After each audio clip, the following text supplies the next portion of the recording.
Un nouveau rebondissement dans l'affaire Lubin. Magali Guillemot retrouve la liberté. Décision sans précédent car elle avait été condamnée à 10 ans de prison en novembre dernier pour la mort de son bébé. Explication dans un instant.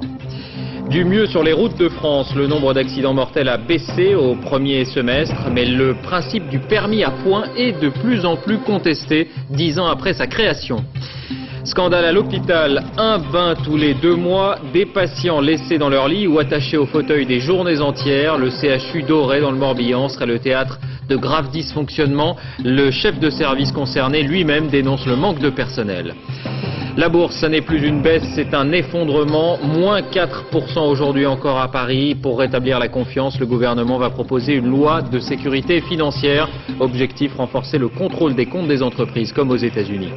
Le Tour de France, victoire au sprint de l'Estonien Kirsipuu à Rouen. L'Espagnol Galdeano est toujours maillot jaune. Bonsoir à tous, merci de votre attention. Avant de développer ces titres, nous allons à Berlin, durement frappé par la tempête. En quelques minutes hier soir, une tornade s'est abattue sur la capitale allemande, balayant les arbres, les voitures et même certains immeubles. Il y a 7 morts et au moins 40 blessés. Thomas Dandois. Ce devait être le rendez-vous des fêtes de l'été, ce fut le théâtre d'un drame. Dans ce camping des environs de Berlin, le déluge a surpris tout le monde. 2 adolescents de 14 et 15 ans ont péri sous leur tente, écrasés par la chute des arbres. Hier, en début de soirée, un voile noir s'est abattu sur la ville. En quelques secondes, la température chute de 20 degrés. Les rafales de vent atteignent les 150 km/h. Bilan, 7 morts et une quarantaine de blessés. Du jamais vu dans la région depuis 30 ans. Les secouristes interviendront plus de 2000 fois dans la nuit. Cet avion de ligne suisse a évité de peu la catastrophe. Dans la tempête, il se pose en urgence sur un ancien terrain d'aviation soviétique.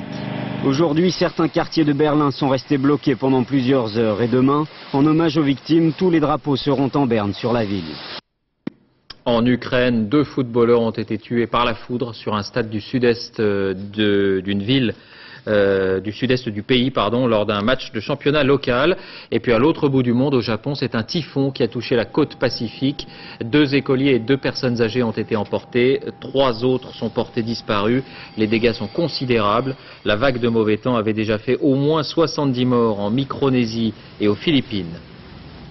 En France, actualité judiciaire ce soir encore avec une nouvelle décision qui peut paraître surprenante. La libération de Magali Guillemot. Elle a quitté ce soir la prison de Fleury-Mérogis. Magali Guillemot est cette mère de famille, ingénieure de profession, 2 fois condamnée pour la mort de son bébé victime de violences répétées. Elle a toujours nié et accusé son mari, une affaire hors norme. Dominique Verdaillan. 8 mois après son second procès, 8 mois après sa seconde condamnation pour la mort de son enfant, Magali Guillemot a été remise en liberté. Les magistrats ont considéré, je cite, que la détention n'était plus nécessaire au regard de la procédure. Pas de trouble à l'ordre public, une garantie de représentation offerte par cet ingénieur au commissariat à l'énergie atomique.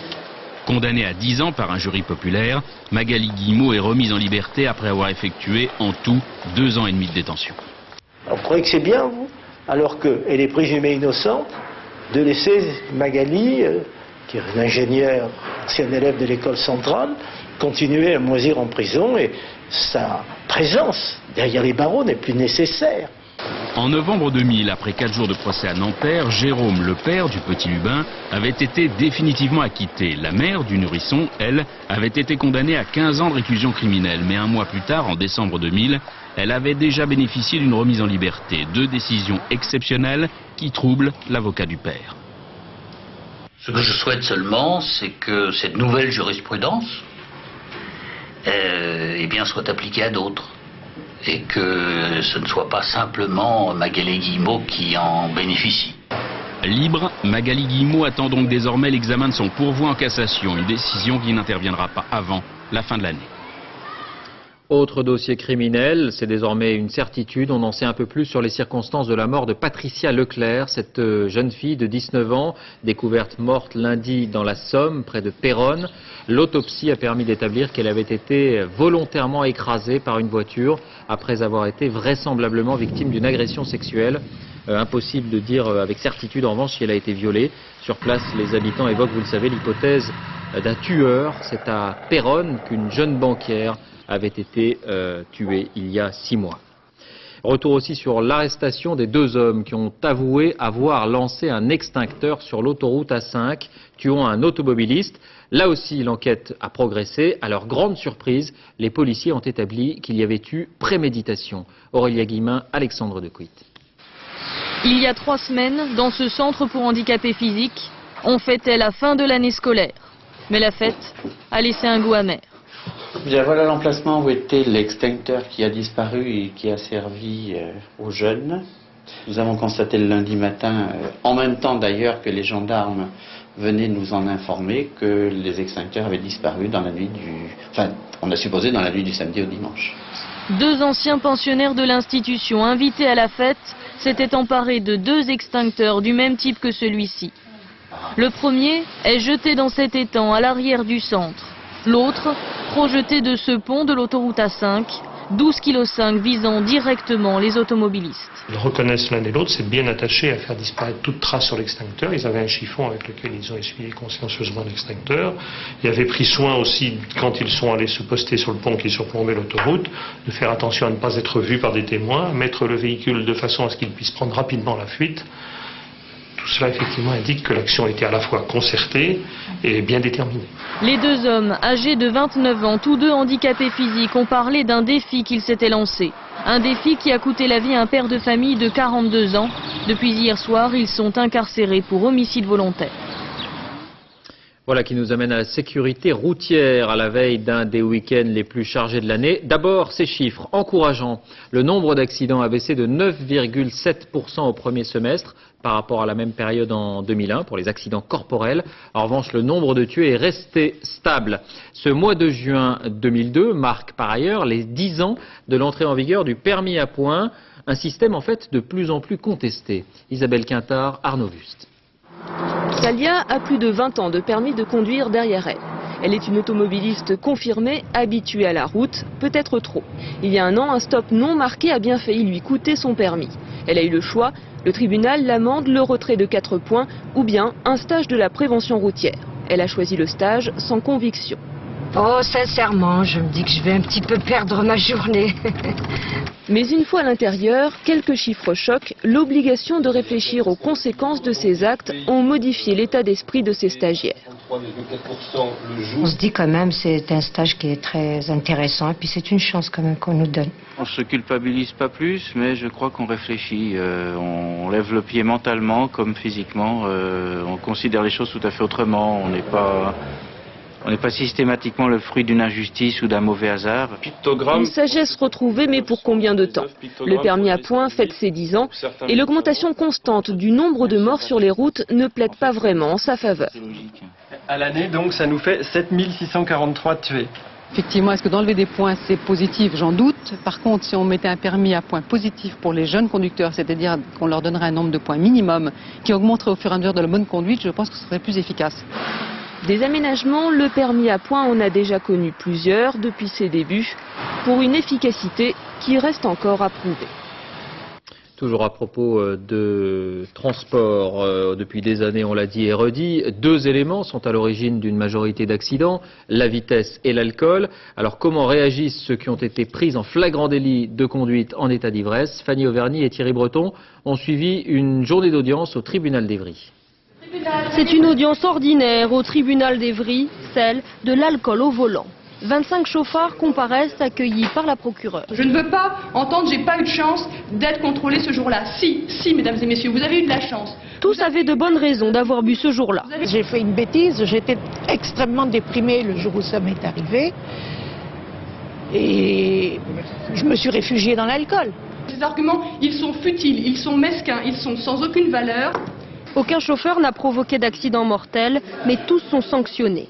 Un premier avertissement pour Johan, contrôlé avec 0,6 g d'alcool dans le sang, 600 € d'amende et 2 mois de retrait de permis. Ça m'a fait un peu réfléchir. Maintenant, je pense pas que c'était un taux vraiment excessif. Je me sentais vraiment sûr de moi et encore bien dans ma tête, bien prêt à conduire. Face au conducteur, certaines victimes. La voiture de Bonin Djeya a été percutée par un chauffard ivre.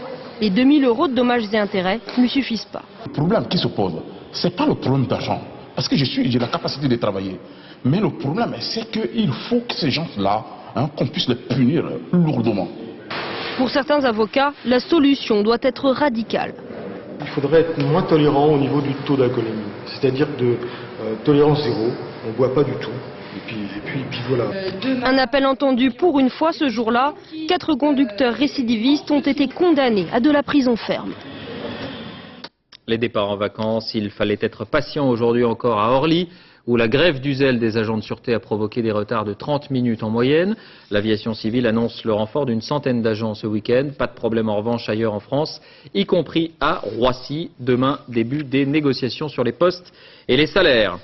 Le virage du gouvernement britannique sur le cannabis. Tony Blair décide de concentrer l'effort policier sur les drogues dures, héroïne, crack et ecstasy notamment. En revanche, la loi est assouplie pour les fumeurs de joint. Il faut dire qu'ils sont nombreux outre-Manche, 3 millions selon les sondages, y compris le prince Harry, 17 ans, dont l'attitude avait fait scandale il y a quelques semaines. Sur place à Londres, Laurent Boussier, Dominique Marotel. Quartier de Camden Town, une des plaques tournantes du trafic de drogue à Londres. Des sucettes à la marijuana aux barrettes de hashish. Dans ces rues, on trouve du cannabis sous toutes ses formes et pratiquement en vente libre. Sucettes à la marijuana, faite maison, top qualité. C'est peu de dire qu'ici, l'annonce faite hier par le gouvernement britannique sur un projet de déclassement du cannabis au niveau d'un simple antidépresseur n'est pas passé inaperçu. On aurait dû le faire depuis des années. Je pense que chacun devrait être libre de fumer du cannabis s'ils le veulent. À partir de l'année prochaine, les quelques 5 millions de Britanniques amateurs de marijuana pourront donc en posséder et en fumer sans crainte de poursuites judiciaires. Dans la plupart des cas, les policiers confisqueront les substances et donneront un avertissement. Ce gain de temps permettra à la police de concentrer son effort sur les drogues dures. Le ministre joue avec nos enfants, selon le Sun, une politique idiote pour le Daily Telegraph, une décision incohérente et hypocrite, explique le Time. Ce matin, la quasi-totalité des journaux et avec eux beaucoup de Londoniens s'indignaient de ce projet. Je suis originaire d'un pays où le cannabis est cultivé et j'ai pu voir les dégâts que cela occasionnait chez ceux qui en faisaient un usage massif. Pour parer à toute accusation de laxisme, le gouvernement a aussi annoncé un durcissement des sanctions pour les dealers et les trafiquants. Droit de fumer ou de consommer, mais interdiction de produire et de vendre, toute l'ambiguïté est là. Pour la police, si le projet reste en l'état, les vrais gagnants à long terme seront les gangs de trafiquants très organisés qui sauront jouer avec la loi. Oui, la consommation de cannabis reste le plus souvent occasionnelle, récréative comme on dit, mais en France, les spécialistes sont inquiets. Dans les cités notamment, un usage plus régulier se développe et les adolescents commencent à fumer de plus en plus jeunes. Enquête Jérôme Soulard, Nabil Alaïb, Pascal Caron. Il n'a même pas 20 ans et pour lui, rouler une cigarette de cannabis en marchant, ce n'est vraiment pas un problème. Ces jeunes de la banlieue sud de Paris dont vous ne verrez pas le visage sont des consommateurs réguliers. Le cannabis, ils en fument 5 à 20 cigarettes par jour depuis l'âge de 14 ans. Évidemment, ça crée quelques problèmes. On n'a plus la même mémoire qu'avant. En tout cas, je sais que moi, ça n'a pas été le cas. Qu'avant, j'avais une bonne mémoire, tout ça, c'est à force de fumer. Ça te fait pas content, ça t'endort, ça... t'es plus motivé pour faire quoi que ce soit. Perte de repères, perte d'envie. Les problèmes scolaires sont fréquents. Certains abandonnent même tout simplement leurs études sans même l'avoir vraiment décidé. Je me réveillais le matin, je fumais un joint, 2. Après, je me disais, je vais aller à la prochaine heure. Je me disais, allez, un autre joint. Et je me disais, allez, j'irai demain. Et toute l'année, c'était comme ça. Finalement, t'es jamais retourné? Non. Mais leurs préoccupations, ce sont les petits. Dans les cités, on fume aujourd'hui dès 10 ou 11 ans des produits plus forts et en plus grande quantité. Je suis inquiète pour les petits frères, tout ça. Ça va devenir de pire en pire. Plus personne n'ira à l'école, ils sont tous défoncés toute la journée à 10 ans. C'est grave. Dans ces conditions, pas question pour eux de soutenir une éventuelle dépénalisation de l'usage du cannabis. Ce serait une catastrophe, parce qu'on pourrait s'en procurer si facilement que tout le monde ira en acheter. Après, ça va comme en Hollande, on va attaquer les drogues dures. Tous les 4 espèrent un jour pouvoir arrêter le cannabis. Pour l'instant, malgré plusieurs tentatives, c'est un échec. Justice, le jugement plutôt clément dans le procès de 6 organisateurs de rave party. Le tribunal de Rennes les a condamnés à des peines de 2 à 4 mois de prison avec sursis. Et il a ordonné aussi la restitution de leur matériel, 250 000 francs tout de même au total. La situation dans certains hôpitaux est explosive. Déclaration du ministre de la Santé au journal Le Monde, Jean-François Mattei, qui évoque notamment les conséquences des 35 heures. Il annonce le déblocage de 700 millions d'euros dès cette année. C'est dans ce contexte que de graves dysfonctionnements sont signalés dans un service de gérontologie de l'hôpital Le Pratel dans le Morbihan. Incident signalé par les employés eux-mêmes pour qui les conditions d'hygiène ne sont plus réunies. Olivier Sioux, Michel Hiver.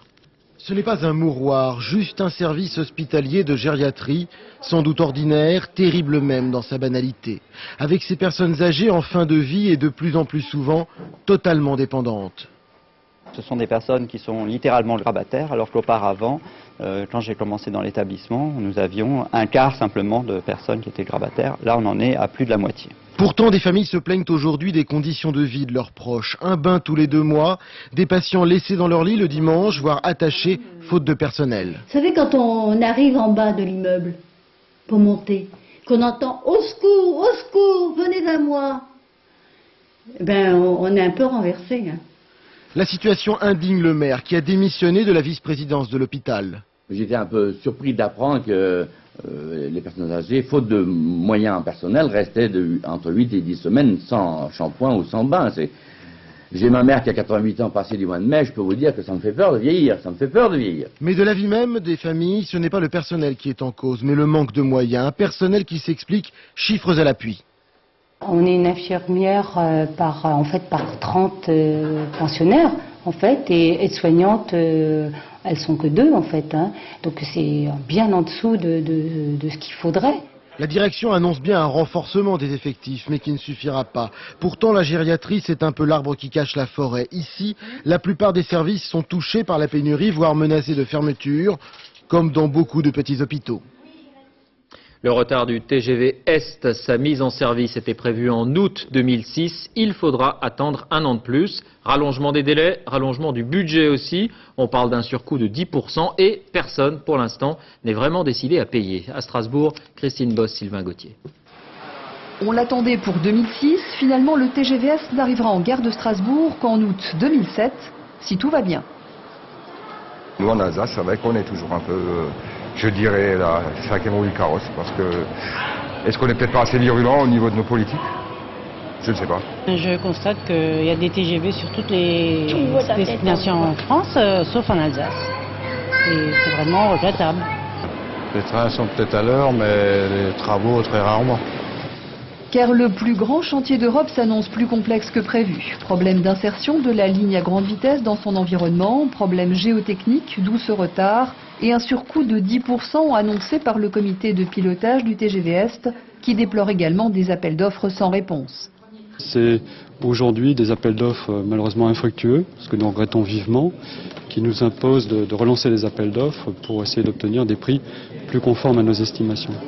Un retard et un surcoût d'environ 300 millions d'euros qui provoquent le mécontentement des élus car pour la première fois, les collectivités territoriales des régions traversées ont été mises à contribution pour le financement du tracé. Les retards sont regrettables. Nous avons proposé de mettre en place un comité technique qui, tous les 2 mois, va voir l'avancement du chantier. Et quant au surcoût, c'est l'affaire de l'État et de RFF. Nous avons refusé d'en discuter. Les 300 km de ligne nouvelle entre Vers-sur-Marne et Baudrecourt en Moselle devraient placer Strasbourg à 2h20 de Paris au lieu de 4h actuellement. Et toujours à propos de la SNCF, la fin de la grève en Aquitaine. La compagnie a décidé d'équiper tous les trains régionaux d'un système de blocage des portes d'ici la fin 2003, suite à la mort d'une jeune américaine qui était descendue du mauvais côté de la voie il y a quelques jours. La loi sur la sécurité intérieure, avec une déclaration de Nicolas Sarkozy passée un peu inaperçue hier. Le ministre souhaite une attitude plus ferme dans la reconduite aux frontières des étrangers illégaux. Il préconise des reconduites groupées, bateaux, trains ou avions. En cette matière, les décisions de justice sont peu appliquées. Elles sont très nombreuses. L'enquête de cette édition au tribunal de Bobigny, 14 000 jugements par an en cette matière. C'est là que sont présentés notamment tous les étrangers sans papier interpellés à Roissy. Enquête signée Audrey Goutard et Édouard Perrin. Ils viennent du monde entier. Arrêtés à l'aéroport de Roissy, ils ont déjà passé plusieurs jours en zone de rétention. Parmi les clandestins, des mineurs. Comme la loi l'exige, tous passent devant ce juge de Bobigny. Pour la magistrate, c'est 35 dossiers à traiter en une demi-journée. Alors, elle s'appelle mademoiselle Wu Changxian. Cette jeune fille n'a pas 17 ans. Elle est arrivée toute seule de Shanghai. Ses passeurs lui avaient assuré qu'elle ne se ferait pas prendre. Bien. Et elle est très jeune. Elle a de la famille en France, elle connaît du monde, de la famille. Elle a de la famille. La juge doit contrôler que les droits de ces étrangers ont bien été respectés par l'administration. Elle veut apprendre. Dans cette salle, des vies se jouent, comme pour cette Congolaise, arrivée 15 jours plus tôt. Blandine aussi? C'est Noélie, Blandine. Noélie, excusez-moi, c'est Noélie. Mademoiselle, vous avez été interrogée sur votre demande d'asile? Quelqu'un vous a interrogé? Vous pouvez répondre, vous pouvez le dire. Hein. Ne demandez pas du regard à votre avocat. Quelqu'un vous a interrogé sur vos raisons de venir et de demander l'asile politique. Quelqu'un vous a bien interrogé. Excusez-moi, je ne comprends pas ce qu'elle dit là. Elle est complètement perdue, se sent mal. La juge comprend, elle essaye de la rassurer, sans succès. Vous êtes aussi là-bas. Hein. Si dans 4 jours vous êtes toute seule, on vous...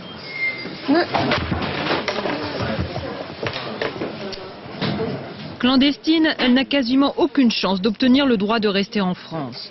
Comme le confirme l'avocat qui représente ici le ministère de l'Intérieur. Soit ils seront renvoyés, soit, s'ils ne sont pas renvoyés, ils obtiennent de la part de la police des frontières une autorisation de rester sur le territoire français pendant 8 jours, et ils ont 8 jours pour quitter le territoire français. D'accord. Ce qu'ils ne font pas en général.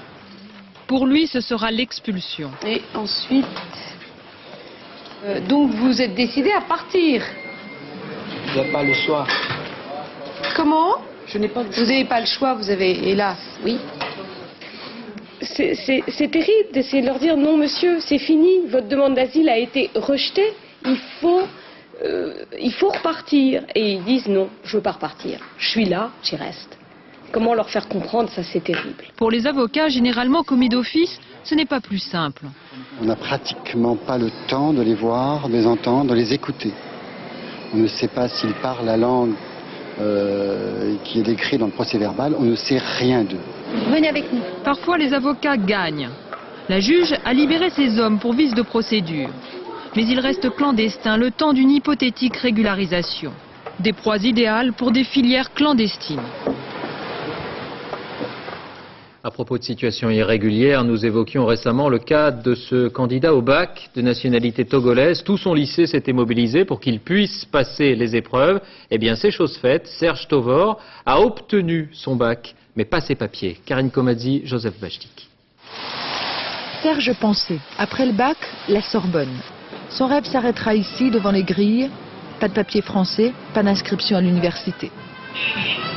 La Sorbonne aussi, c'est vraiment toute l'image de la France intellectuelle, de l'endroit rêvé de... Alors vous pouvez vous inscrire? Là, pour le moment, c'est pas possible en fait, parce que j'ai pas de titre de séjour. Ses nombreux oncles et tantes naturalisés français, sa scolarité exemplaire, rien n'y a fait. Le titre de séjour, mention vie privée et familiale, lui a été plusieurs fois refusé. Pour le préfet du Val-de-Marne, qui n'a pas souhaité s'exprimer, Serge doit faire sa demande de visa au Togo et quitter la France dès le 15 juillet. C'est clair que si j'y retourne, j'ai de fortes chances que ce visa, je ne l'ai pas. Depuis que je suis venu ici, je suis avec des amis français et tout, donc c'est vrai que franchement, au niveau intégration, je pense que je suis bien intégré. Parce qu'elle ne voulait pas découvrir à la rentrée que leur élève avait été expulsé, les profs ont tout organisé. Ici au RAP. On a d'abord pris des précautions pour l'été, disons, pour qu'il n'y ait pas de zèle à son égard. Et surtout, parce que tout le monde sait bien, y compris le ministère, qu'il va rester là. Personne ne pense qu'il va s'en aller, c'est de l'hypocrisie. Cet été, les profs vont garder leur portable allumé, au cas où. Serge, lui, va partir en vacances pour ne pas faire le grand voyage. L'actualité à l'étranger, encore un témoignage vidéo accablant pour la police américaine. 2 jours après la suspension de 2 officiers en Californie, c'est en Oklahoma qu'une arrestation musclée a été filmée et diffusée par un amateur. Pascal Golomer, Tristan Lebras à New York. La scène se déroule cette fois dans l'Oklahoma.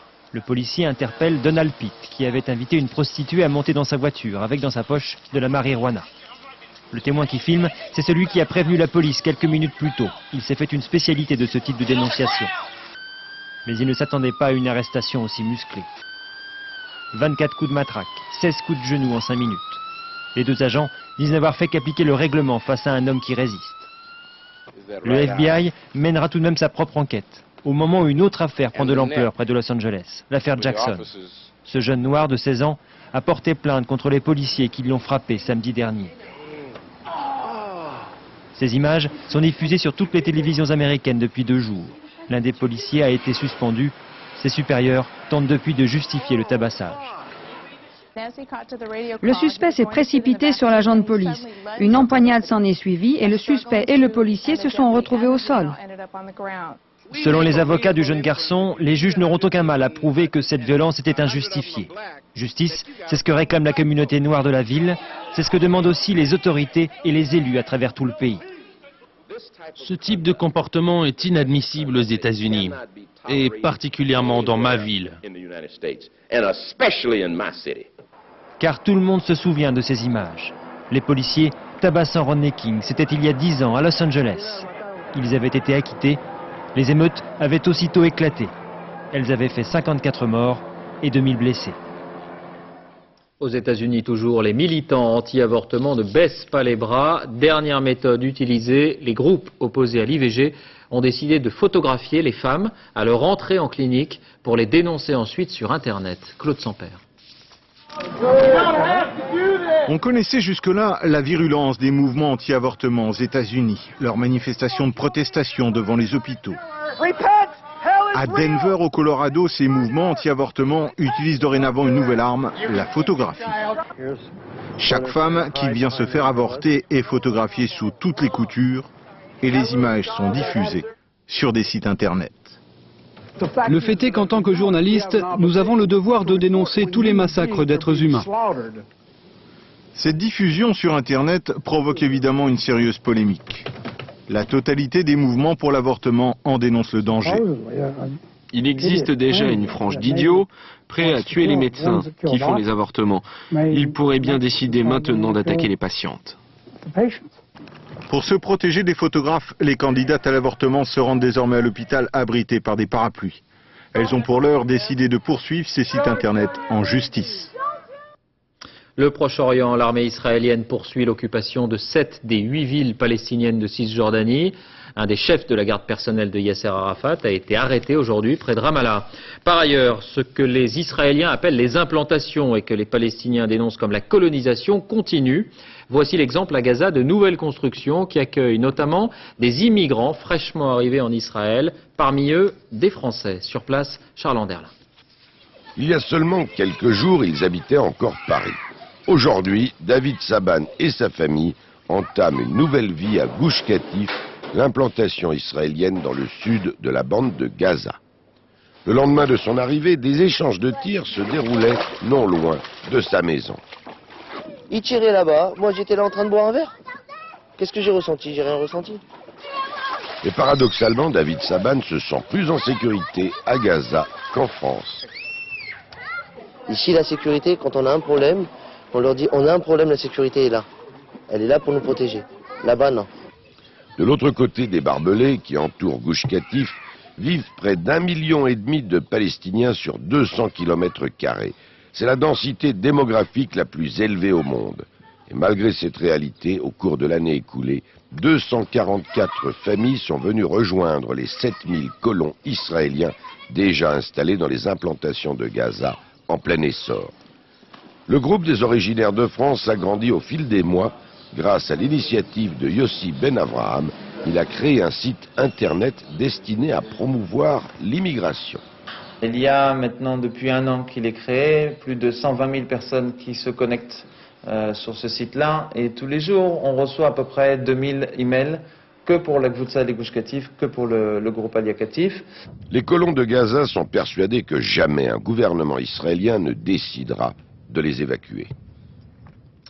En bref, toujours à l'étranger, scandale en Suisse. L'ambassadeur au Luxembourg a été arrêté et incarcéré. Il est soupçonné de blanchiment d'argent dans une enquête de grande envergure liée à la drogue.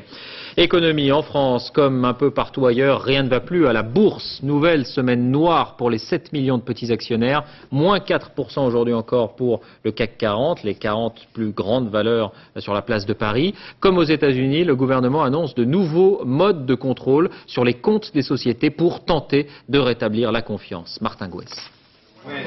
Dans la salle des marchés, le mot est lâché, on est en plein krach boursier.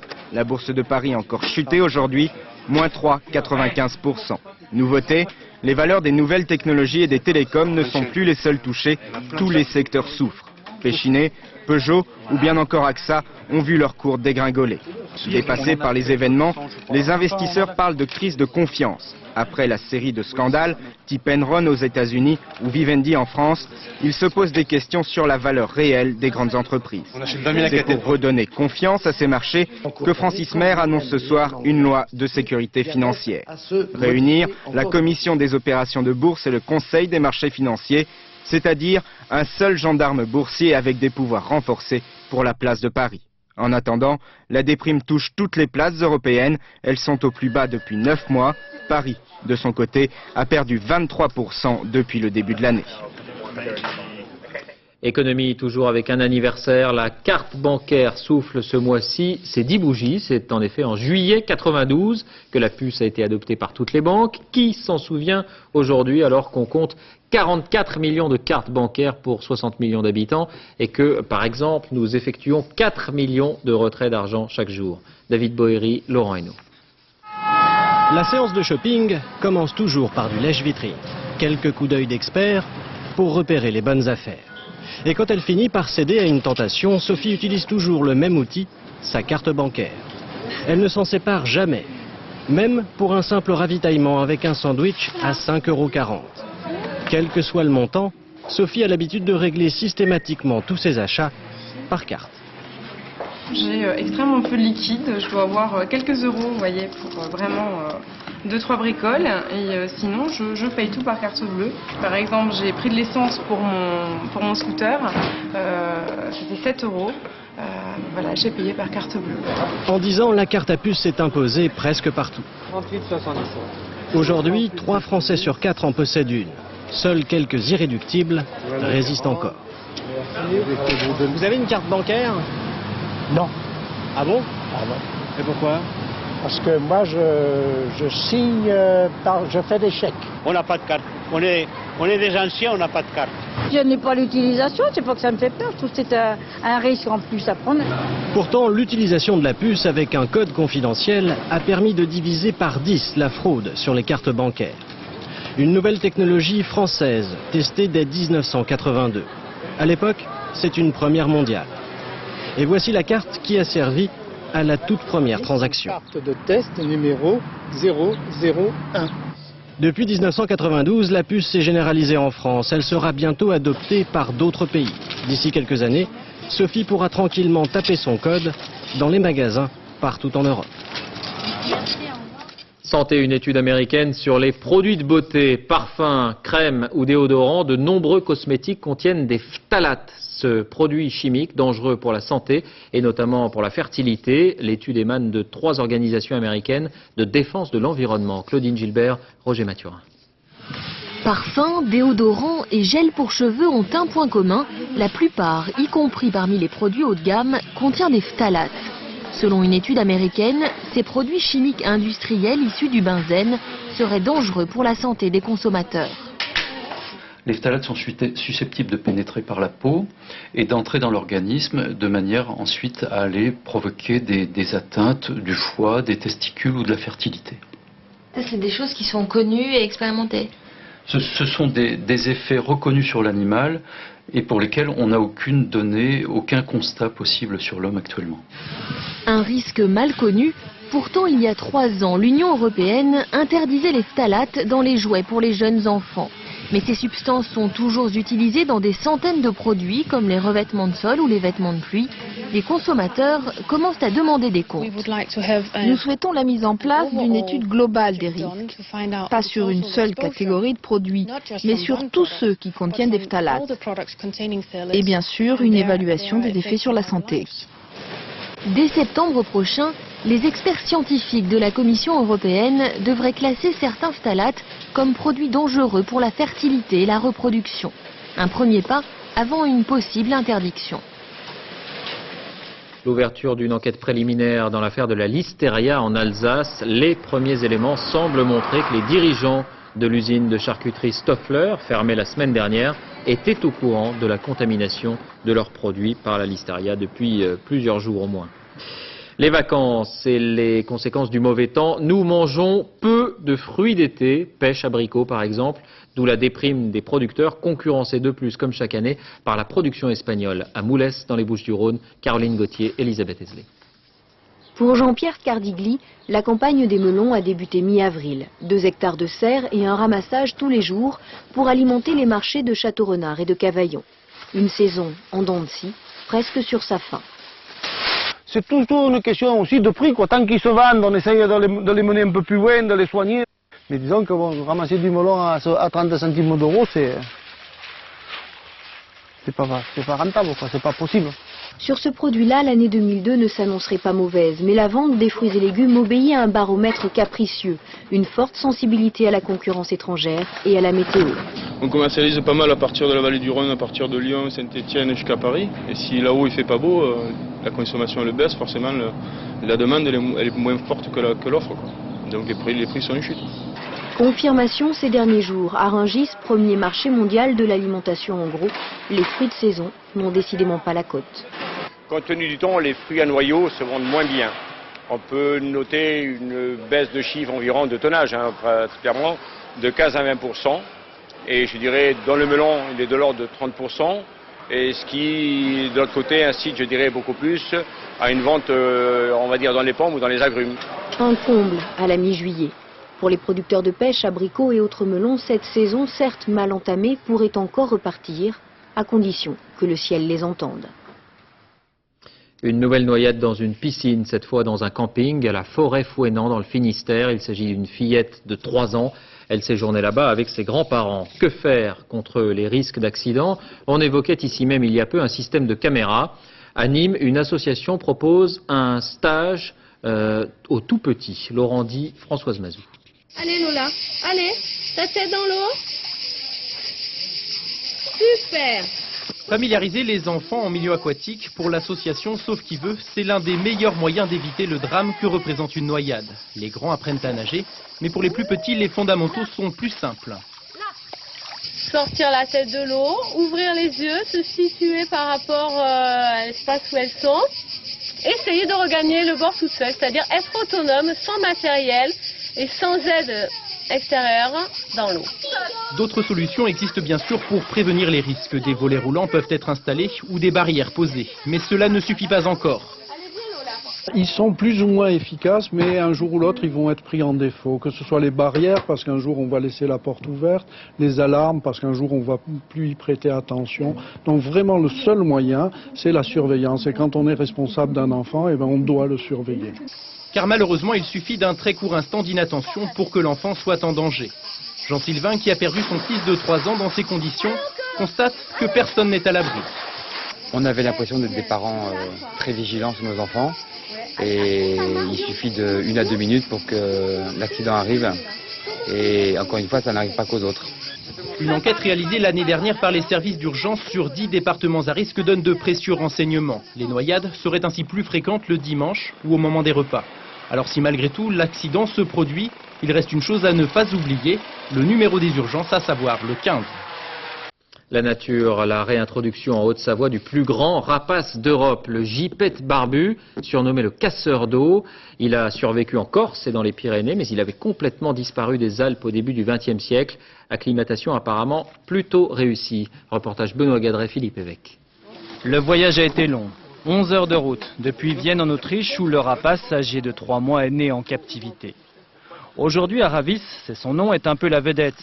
Car un lâcher de gypaète est toujours un événement.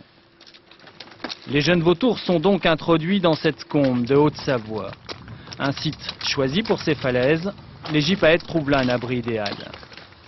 La raideur de la pente rend l'opération très délicate, d'autant qu'il faut faire vite pour éviter au maximum le contact avec l'homme. Ne bougez pas. Un peu stressé, Aravis découvre la montagne. Tout comme Life, son nouveau compagnon issu d'un zoo tchèque. Les jeunes gypaètes sont toujours lâchés par deux. Ils vont découvrir leur nouvel environnement, ensuite ils vont s'envoler et là c'est là où pour eux commence la grande aventure, c'est être gypaète barbu dans les Alpes, donc trouver à manger, ce qui va normalement bien se passer. Le gypaète avec ses 2,80 m d'envergure compte parmi les plus grands rapaces. Ce vautour a disparu des Alpes au 19e siècle, victime à tort d'une réputation de bête féroce. Et pourtant le gypaète est un charognard, il ne se nourrit que de cadavres, de bouquetins, de chamois ou de brebis. Il joue le rôle d'écarisseur naturel, gratuit. Et en plus très efficace, puisque s'ils peuvent manger la bête une fois qu'elle est morte, ils peuvent aussi finir les derniers restes en consommant les os, les tendons, et la montagne sera propre. Depuis 15 ans, 114 gypaètes ont été lâchés dans l'arc alpin. Quelques-uns n'ont pas survécu, d'autres se sont reproduits, ce qui marque le succès de l'opération. Cyclisme, le Tour de France, victoire de l'Estonien Kirsipuu au sprint à Rouen. Galdeano reste en jaune, Richard Virenque est inquiet. Julien Hérichon, Abdelzouyesh. Ce Tour de France, ils ne le connaissaient que par la télévision. Alors lorsqu'ils ont su que les coureurs allaient passer devant leur usine, cette 5e étape entre Soissons et Rouen est un jour de fête. Les pommes de terre sous la braise n'ont pas fait long feu. Pour le personnel de cette société agricole, exceptionnellement, la pause déjeuner a duré plusieurs heures. Aujourd'hui, on s'est dit on reste sur notre lieu de travail et puis comme ça, voilà, on fait tout, le travail et puis les coureurs, la caravane, tout quoi. Quelques heures d'impatience pour voir passer un peloton groupé. 15 secondes de cyclisme, de quoi retourner travailler légèrement frustré s'il n'y avait eu à quelques mètres de là le premier abandon de ce Tour de France, celui de Tom Stills. Je pense que je ne suis pas à ma place dans le Tour. Après la cuisse de Zidane, voici le genou de Richard Virenque. Le coureur a passé une partie de l'étape à se faire soigner après une mauvaise chute. Il y a 3 coureurs qui sont tombés, je leur ai rentré dedans et moi je suis passé par-dessus mais j'ai heurté le guidon. Je suis resté, je dirais, debout, je ne suis pas tombé par terre mais mon genou a heurté le guidon et c'est ce qui m'a fait très mal. Nettement plus grave, la chute collective à 25 km de l'arrivée. Pinotti, un coureur de la Lamprey, reste à terre, inconscient. Ce soir, son état n'inspire pas d'inquiétude. Pour la première fois depuis le début du Tour, 5 échappés ont pu rallier l'arrivée. Yann Kirsipuu de l'équipe française AG2R s'est imposé. González de Galdeano, lui, est toujours maillot jaune. La fin des collections haute couture automne-hiver 2002-2003 ce soir. On l'a souvent dit, le secteur est en crise, crise économique. Les grandes maisons sont de moins en moins nombreuses. En ce qui concerne la créativité, tous les spécialistes sont d'accord, elle était là et bien là. Estelle Collin, David Fossard. Après avoir revisité tous les folklores, c'est à l'Empire austro-hongrois que Jean-Paul Gaultier s'est attaqué. Au rythme des valses de Strauss, l'enfant terrible de la mode, comme on le surnomme, a sublimé veste de hussard, brandebourg et long fourreau à col officier. Devenu couturier de la haute société, il est un des rares à maîtriser la technique de la grande élégance, sans jamais tomber dans la facilité. Je ne me suis pas attaqué à l'Empire, je suis attaqué à la façon qu'ils ont de porter les vêtements, c'est-à-dire à la hussarde, c'est-à-dire une façon envolée, chevaleresque, élégante. À 50 ans, dont plus de 25 passés à dessiner des collections, cet autodidacte aura donc su se faire sa place au paradis des couturiers. Dans un tourbillon de mousseline, de soie et de dentelle brodée, Emmanuel Ungaro cultive quant à lui la bohème chic. Caftan de cachemire, broderie de perles, tapisserie berbère. À 69 ans, ce disciple de Balenciaga nous a offert une démonstration magistrale. Alors n'allez surtout pas lui dire que cet artisanat n'a pas d'avenir. Tous les 6 mois, la question se pose, n'est-ce pas? Tout ce que je sais, c'est qu'une collection qui est faite par toute une maison représente un projet fantastique. Un projet explosif en quelque sorte. Et la couture n'existera que tant qu'il y aura des créateurs dignes de ce nom pour la faire. 800 journalistes, 46 pays représentés, les derniers des Mohicans attirent les foules. Pourtant, de 24 il y a encore 15 ans, ils ne sont plus que 10 aujourd'hui. La mort de notre confrère Paul Gilbert, un mercredi dernier, à l'âge de 70 ans. Journaliste politique, Paul Gilbert était rédacteur en chef au Figaro, où il était rentré en 1988. Direction Arles maintenant pour les 33e rencontres de la photographie. Ce soir, une discipline particulière et de saison, la carte postale. Jean-Jacques Dufour, Jean-Louis Melin. Si vous croyez que la carte postale, en France, il s'en vend plus de 600 millions par an, ne peut être que banale, ringarde ou polissonne, vous allez être étonné puisque cette année, Arles a décidé de la réhabiliter. Le maître d'œuvre de l'expo est un British expert en kitsch. Cette expo a pour objet de célébrer l'humble carte postale parce que je crois qu'elle a contribué à façonner l'histoire de la photographie. Et puis, ça fait partie de mon travail de démontrer tout ce qu'il y a de passionnant dans l'univers de la carte postale. Photographe et collectionneur, Martin Parr adore les cartes réalisées par le studio John Hind. Il les trouve divertissantes, pertinentes et même intéressantes d'un point de vue sociologique. Ce qu'il faut dire à propos de John Hind, c'est que son boulot va bien au-delà de la simple illustration. Ces images sont de fabuleux documents sur l'Angleterre des années 60. La preuve, cette série réalisée pour les clubs de vacances Butlin, une institution typiquement britannique.